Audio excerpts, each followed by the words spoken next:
GCW News. Good evening. This is GCW News. Israel's Prime Minister Benjamin Netanyahu has declared that there will be no permanent ceasefire in Gaza until Hamas's military and governing capabilities are completely dismantled and all hostages are released. This statement follows U.S. President Joe Biden's announcement that Israel had proposed a three-stage plan to Hamas aimed at achieving a permanent ceasefire.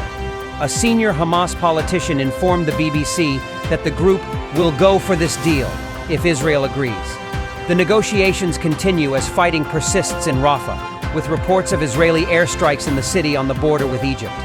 There is no certainty that public pressure from President Biden on both Israel and Hamas to accept the plan will result in a deal. In a statement on Saturday, Mr. Netanyahu's office reiterated that Israel's conditions for ending the war have not changed. These conditions include the destruction of Hamas's military and governing capabilities, the release of all hostages, and ensuring that Gaza no longer poses a threat to Israel. The statement emphasized that Israel would continue to insist these conditions are met before agreeing to a permanent ceasefire, stressing that no deal could be signed before these demands are fulfilled. On Friday, President Biden described the plan as a comprehensive proposal from Israel that paves the way for a permanent ceasefire. The first phase would involve a complete ceasefire, the withdrawal of Israeli forces from populated areas, and the exchange of some hostages for Palestinian prisoners. This would be followed by the return of all remaining living hostages, including male soldiers. The final phase would see the remains of any deceased Israeli hostages returned and a major reconstruction plan with U.S. and international assistance to rebuild homes, schools, and hospitals. A total end to the conflict has been a key demand of Hamas to engage in talks.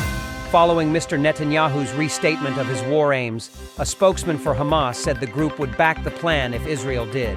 Bassem Naim, a member of Hamas's political bureau based in Qatar, told the BBC World Service's NewsHour program that the organization welcomed the plan, but the next step relied on Israel. In response to Mr. Netanyahu's statement, he noted that while Israel's aims might not have changed, it had also not achieved them. If he tries to continue, he will not find anything except the readiness of the Palestinians, all Palestinians, to resist the occupation, Mr. Naim said. Stay tuned for more updates on this evolving situation here on GCW News. Thank you for watching GCW News. Good night.